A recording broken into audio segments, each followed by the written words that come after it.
Once upon a time there was a little fat, comfortable gray squirrel, called Timmy Tiptoes.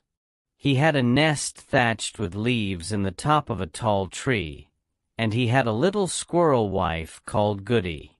Timmy Tiptoes sat out, enjoying the breeze. He whisked his tail and chuckled, "Little wife Goody, the nuts are ripe. We must lay up a store for winter and spring." Goody Tiptoes was busy pushing moss under the thatch. "The nest is so snug, we shall be sound asleep all winter.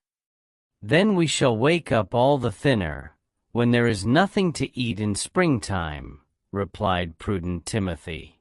When Timmy and Goody Tiptoes came to the nut thicket, they found other squirrels were there already.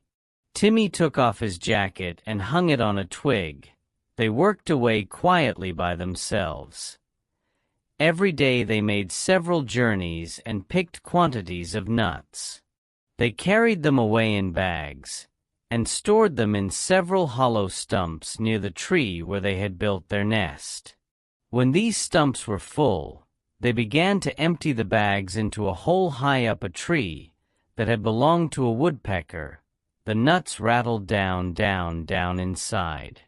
"How shall you ever get them out again? It is like a money box," said Goody. "I shall be much thinner before springtime, my love," said Timmy Tiptoes, peeping into the hole.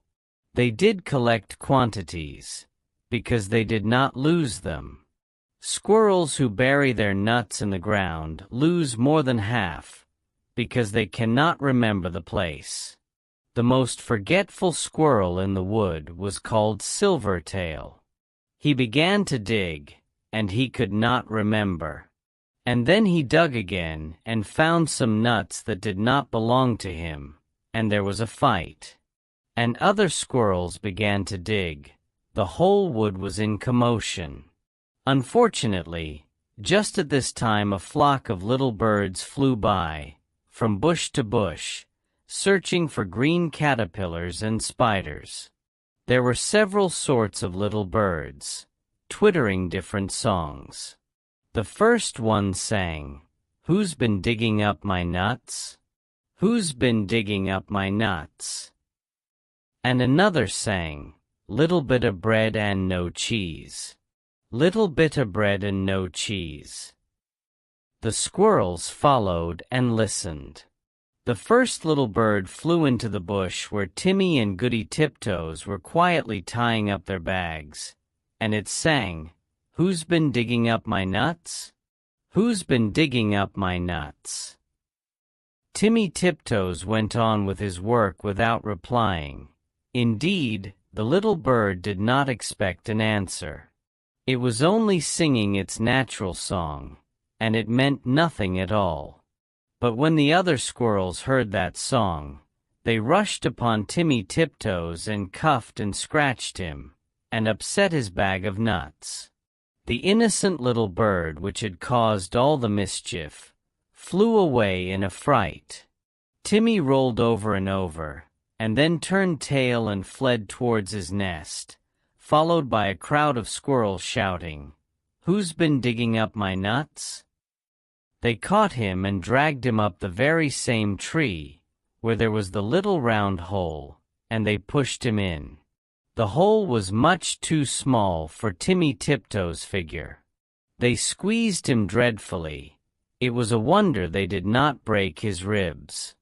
"We will leave him here till he confesses," said Silvertail Squirrel, and he shouted into the hole, "Who's been digging up my nuts?" Timmy Tiptoes made no reply. He had tumbled down inside the tree, upon half a peck of nuts belonging to himself. He lay quite stunned and still. Goody Tiptoes picked up the nut bags and went home. She made a cup of tea for Timmy, but he didn't come and didn't come. Goody Tiptoes passed a lonely and unhappy night.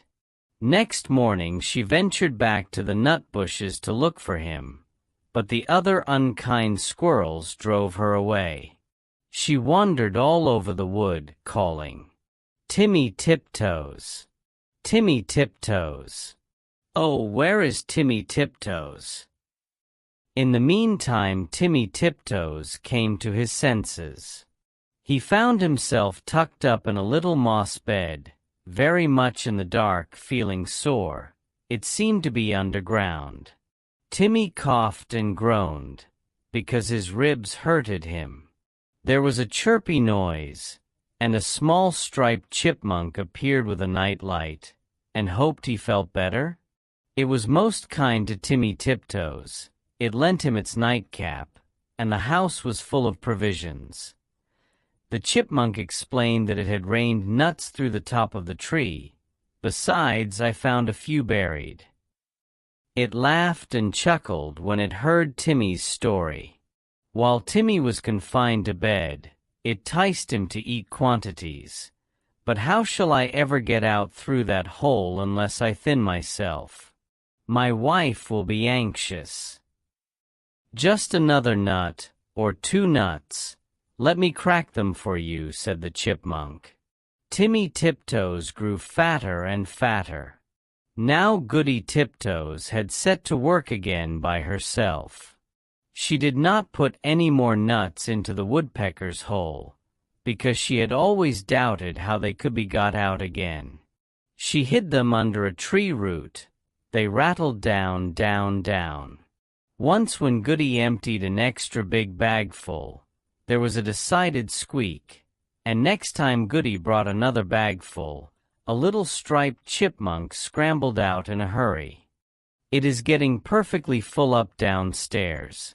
The sitting room is full, and they are rolling along the passage, and my husband, Chippy Hackee, has run away and left me. What is the explanation of these showers of nuts? I am sure I beg your pardon. I did not know that anybody lived here, said Mrs. Goody Tiptoes. But where is Chippy Hackee?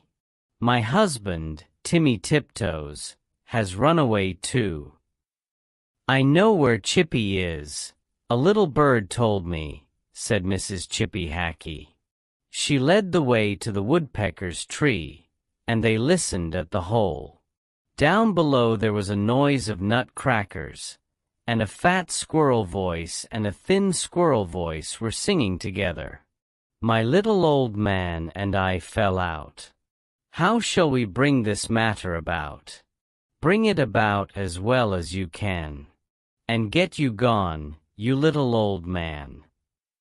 You could squeeze in, through that little round hole, said Goody Tiptoes. Yes, I could, said the chipmunk.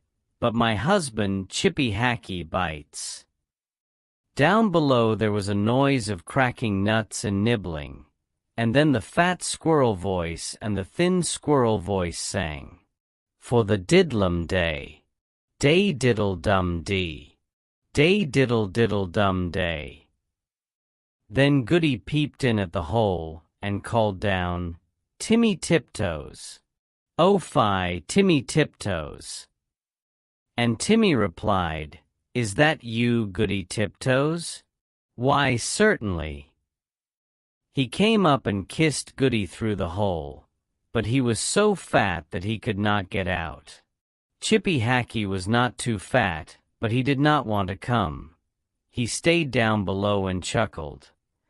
And so it went on for a fortnight, till a big wind blew off the top of the tree, and opened up the hole and let in the rain.